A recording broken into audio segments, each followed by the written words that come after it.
Hello everyone, this is Computer Science 247, Introduction to Networking. Um, I'm hoping that you've all been able to access Canvas, our course management system, but if you haven't, you definitely want to make sure that you do get access, if you signed up recently or something like that, or something happened and you need access, definitely you want to check with the registrar's office and maybe the DOTS help desk. Once you do have access, you'll have this video, of course, and then you'll be able to access the syllabus as well. It's in Canvas. And there's a lot of things that are important about this course. So the most important is Mondays are lab days and are required. You cannot miss a single one. If you do, you get an automatic F in the course. And that's because your teammates will rely on you to be there to finish the lab. Okay, so this class is about just introducing you to basic computer components and operation. We'll look at a little bit of network communication. We'll look at some networking terms, and then I don't think we'll get to comparing different network models. That's the kind of thing that we'll get to later this semester. Okay. So let's take a look at this first thing, which is an overview of computer concepts. Most devices on a network will actually involve a computer even if you don't think of them as being computers.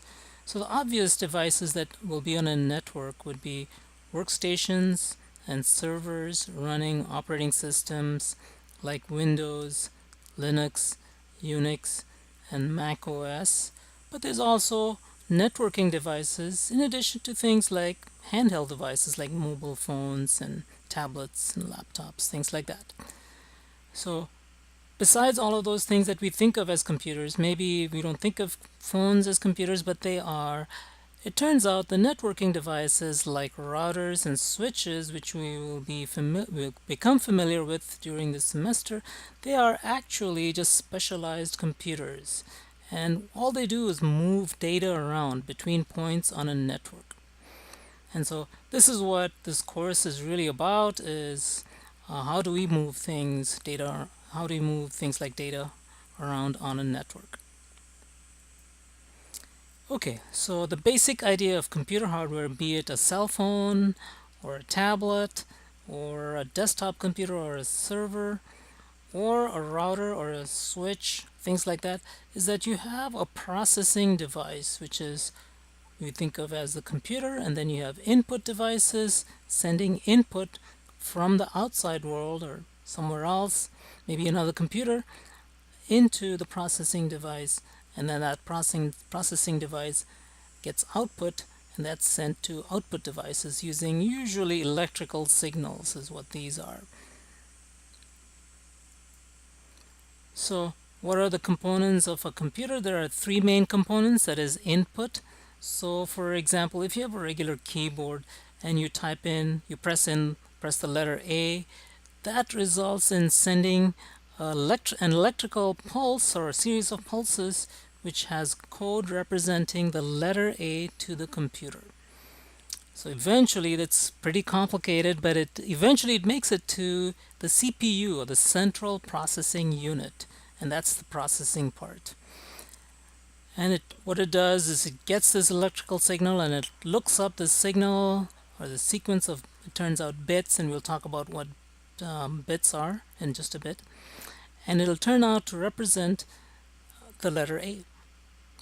And then the computer, so when you type in when you press the code for A, actually we think of that keyboard as sending that letter A directly to our screen and it shows up on the screen. No, it's not really what happens. What happens is that code for the letter A goes to the computer looks it up and says, this is the letter A, I better display it to the user, because the user is going to expect keyboard input to be shown on the screen. So this is true whether you're looking at your smartphone or a desktop computer or a laptop. The CPU will get that letter A and sends instructions to a graphics card, and this is true whether you have a smartphone or a desktop unit, and your smartphone does have a graphics card. It's all inside your phone, and the CPU tells it to display the letter A on the monitor. Okay, so there's a lot of things happening just by pressing one button on a keyboard. So if you take a look at or an overview of computer hardware, there's more to it. Of course, there's a lot more to it than this. We're starting out simple. So you have your processing device, which is on a desktop computer. That'll be on your motherboard. It'll have a CPU, which is what this green inner box is, and then you'll have memory or primary storage that'll be pretty much always on the motherboard, and that's also true for smartphones and things like that. So you have a CPU and the CPU will have a control unit and an arithmetic logic unit, which is where you do operations like addition, subtraction, multiplication, division, and other complicated mathematical operations or arithmetic operations get done inside the CPU. There's all this memory, really fast memory called registers, and then the CPU talks to primary storage or memory, or we call it RAM, DRAM memory. And then there's secondary storage, which is your hard drive or your SSD or whatever, and that's usually outside the motherboard. Although these days you are seeing more and more secondary storage put on the motherboard. And then you have communication devices like network interface cards. A lot of these communication devices used to be off the motherboard, but now more and more you'll see things like computers just don't work without a network, and so these network interface cards, they're called, have become part of the motherboard. And the same is true for smartphones. All the networking like Wi-Fi devices, communication devices, are actually pretty much part of the processing device or the motherboard of your smartphone. And then you have output devices. You still have input and output devices. Okay, so let's take a look at input components. What are these? They're common user control devices like keyboards, microphones, webcams, scanners. Those are all input only devices essentially. Input components may also use external interfaces like USB ports to get input from external, that is even outside the computer system. You may also have storage devices as inputs. So hard drives, you can think of those as inputs, although you can actually, those are also output devices. CDs, on the other hand, are only input devices. You can't, unless you just disregard writable CDs and writable DVDs. If you just take regular CDs, regular DVDs, they're just getting data, and they're input only. That is, you get data and then you put that into your computer, and then your computer can play your song or play your movie or whatever. Okay, and so those are examples of input devices. Processing components, basically it is a CPU. So a CPU is a computer's main processing device. You can have more complicated processing devices, but let's just ignore that for now. Let's keep it simple. Just look at CPUs. So a CPU is actually, even though we think of CPUs as being really powerful, they are actually pretty simple. They're pretty dumb in that all a CPU does is execute instructions from a program. So these programs can be word processors or web browsers, things like that. And so they can be part of applications that we run, or it can be the computer's operating system itself. So currently, if you buy a CPU, they are composed of maybe multiple processors. These days, it's actually hard to get a CPU that has just one processor, and so those are called cores. So you can have a quad core or dual core, or even 16 core CPUs. That is 16 CPUs inside one chip.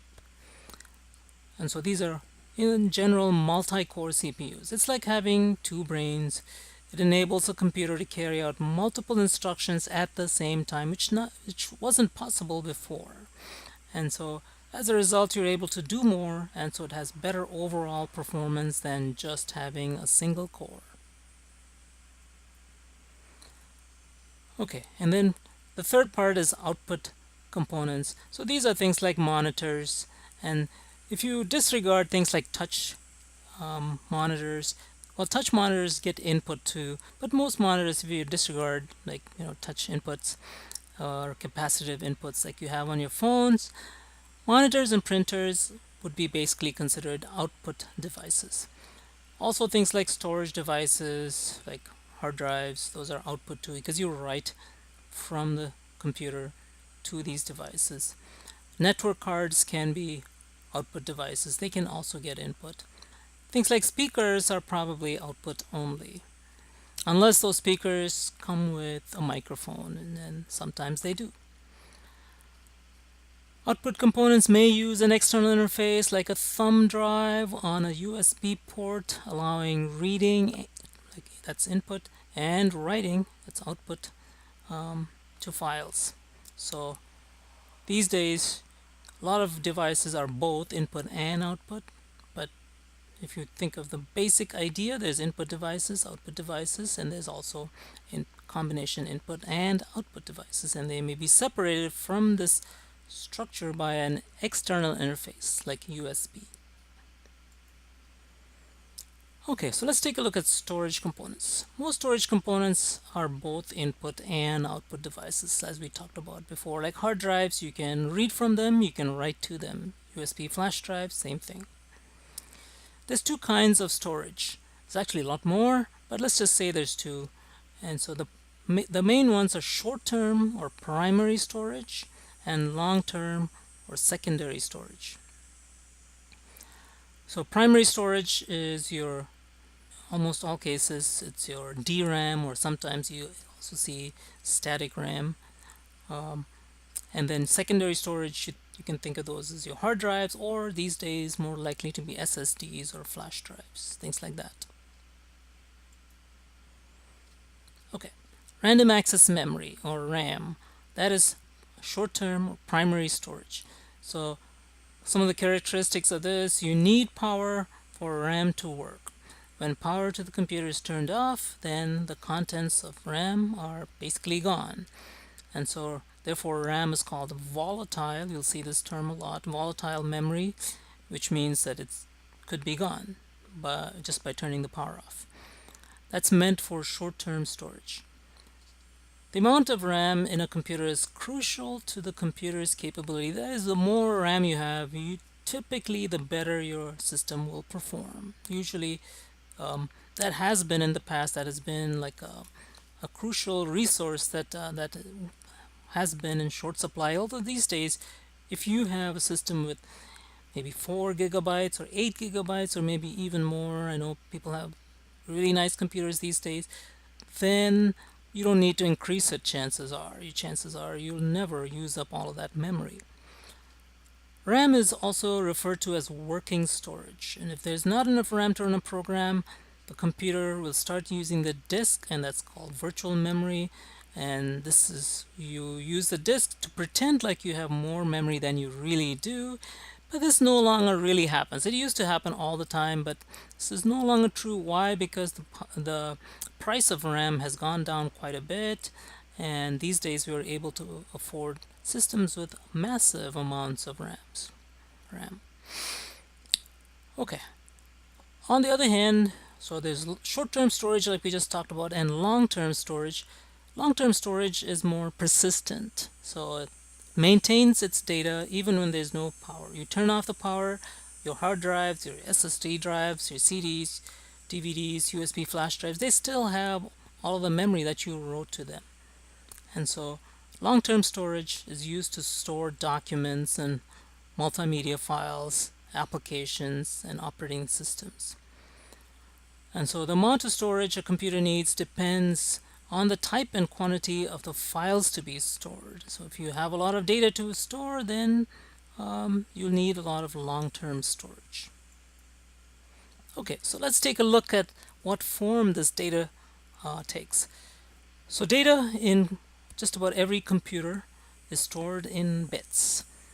So where do bits come from? The word bit comes from binary digit. So a single bit holds either a 1 or a 0. There's nothing else. That's a binary. So binary means 2, and there's only two possibilities, a 1 or a 0.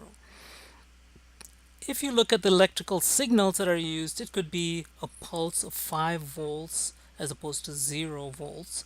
So 5 volts of electricity can represent a 1 bit, one value for a bit, and a pulse of 0 volts, or the absence of voltage, may represent 0. It could be flipped around, but usually we think of 5 or something like that as being 1, and then 0 as being a 0 bit. With a fiber optic cable, it's not electrical signals. It would be the presence or absence of light. So you could say that the presence of light would be a 1, absence of light would be a 0. And you probably heard of these terms like byte. A byte, B-Y-T-E, is a collection of 8 bits. It's just 8 bits put together.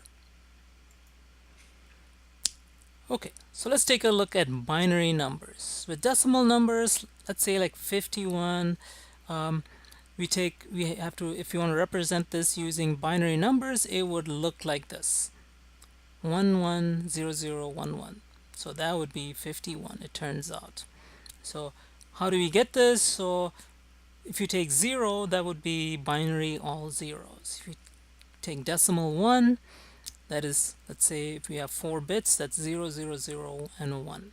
This is the least significant bit. This is the most significant bit. And you can have more bits, not just 4. So 2, you add 1 to this, and you get 0, 0, 1, 0. That's a 2. You add 1 to this, you get 3, 0, 0, 1, 1.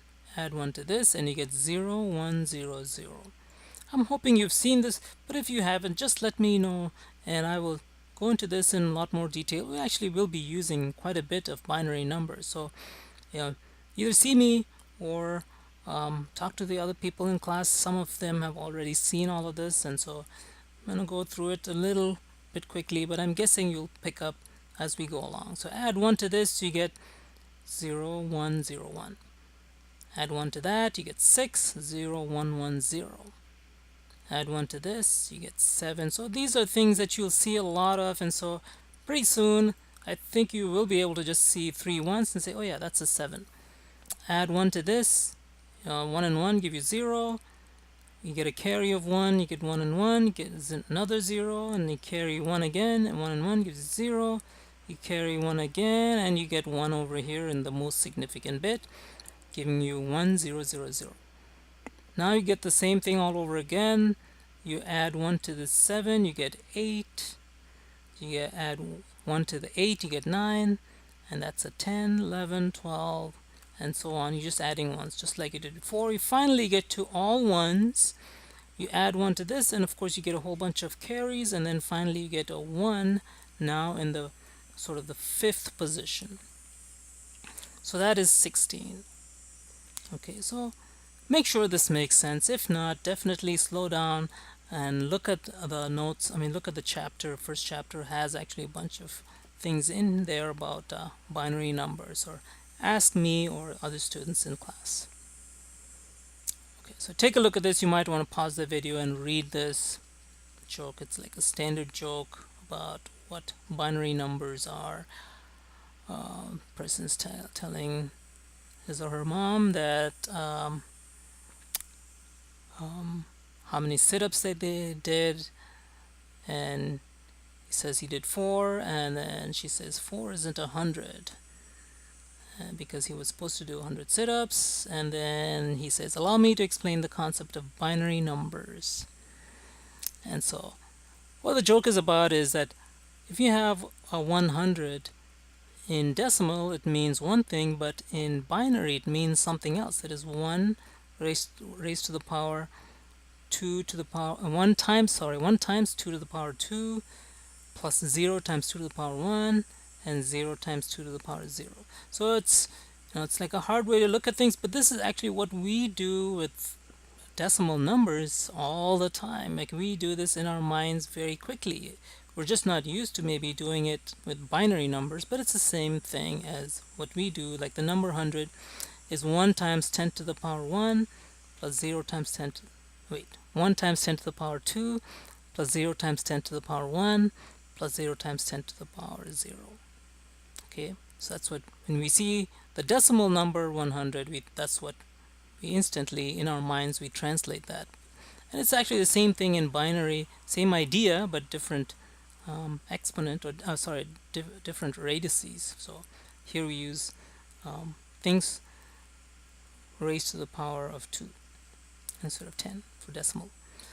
Okay, so I don't want to spend a lot of time on this, but but I want to make sure everybody's clear, and if you're not clear, definitely come and see me. So 2 to the power 2 is 4, 2 to the power 1 is 2, 2 to the power 0 is 1. Remember, anything raised to the power 0 is 1, right? And then you multiply the numbers times these powers of, in this case, 2, and you get the number 4. And so here's a quick check. Make sure you understand what is binary 101. Make sure that you can translate this to decimal and back from decimal to binary. That's the answer is right here actually, but make sure that you understand how that works. Okay, so computers use logical operations, that is and or operations, and I don't expect everyone to be familiar with this, but computers use this everywhere. So for many computations, we will actually use this in looking at network addresses, because we look at the binary representation of network addresses and how you combine things. And so one of the two things that we'll use is the AND operation and the OR operation. So the AND works this way. If you have a 0 and a 0, 0 and 0 gives you 0, 1 and 0 gives you 0, 0 and 1 likewise, just like 1 and 0 gives you 0, and then finally if you get a 1 and a 1 and you AND them together, you get 1. So only if both things are true will you get a true. You can think of it that way. So that's basic logic. Okay, so those are the kinds of things that we'll be looking at. So the other common operation is the OR operation. So 0 or 0 is 0. So you can think of it as false or false. It gives you false. If you have a 1, that is a true or a false, you OR them together, you get true. And so it's not like either or, it's just OR. So in English language, we sort of don't make the distinction. There's a big difference between what is called exclusive or either something or something, and just plain, something or something. 0 or 1, just like 1 or 0, it gives you 1. 1 or 1 will give you 1. So remember, this is sort of in some ways the opposite. You get a 0 when you OR a 0 with a 0. All the other combinations will give you 1, because at least one thing is true. Okay, so we'll go into this in more detail later, next week. Okay, so to prepare for lab 1, you should take a look at the basics of computer hardware. So some of the major components: you'll have your motherboard, which will look something like this, and then you'll have your CPU. Here it's just a CPU socket with the CPU chip removed, and in the lab you'll see a motherboard like this, and the CPU should be in there. If not, your workstation won't work. So a motherboard and CPU look something like this. You'll have RAM sticks put into slots. So these are actually just slots. They're empty right now, but this is where you would put RAM sticks into slots. Actually, this looks like these two are empty, and these two are full. And you also have external or storage devices like hard drives or SSD drives. So hard drives don't look like this, mainly because once you open up a hard drive, it's practically useless, because any kind of dust would ruin a hard drive. So you usually have it's all completely enclosed, and there's some special gas and things like that. But this is what it looks on the inside. Is you'd have disks with multiple arms that have magnetic heads, so they're called read-write heads, and they either write to these platters, magnetic platters, or write. They either write to it or read from it. Okay, so there are mechanical parts in these hard drives, and SSDs, however, are different, mainly in that it's all electronic. There are no moving parts. There are no platters. It's all like chips. So lab 1 will look at computer hardware in our networking lab. We don't have SSDs. We still have hard drives.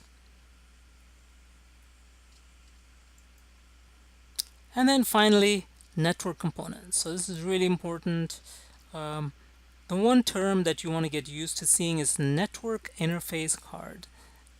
We will show it as looking like this. Although these days, there's such a small amount of hardware, and most computer manufacturers find it just cheaper to put this directly on the motherboard. And so I'm going to scroll back up. These days, the same thing that used to be an add-on card that you plug into the motherboard expansion slot because you need more speed and things like that. Most computer manufacturers these days will have one of those network interface cards just built right into the motherboard. And that's what you should see in the lab computers. You should see a network interface card that is part of the motherboard, and that's how just about all devices these days work. It's kind of hard to forget an actual add-on card. Network interface cards, or we'll use the abbreviation NIC, NIC, that these days it's going to be part of the motherboard. Okay, and then after lab 1 we will take a look at the networking medium. In our case, we're going to use exclusively cables, and so we'll make our own cables, take a look at how cables are made, and then take a look at how to use them. So a cable plugs into the NIC. So for example, if this is a RJ45, that's what it's popularly called, RJ45 connector, that will plug into here, and this other end will go into something like a switch or a router.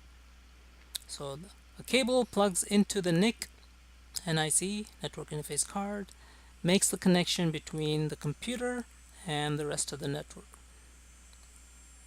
Of course, these days you're much more likely to see the media being airwaves, and that's when we use things like Wi-Fi or wireless networking.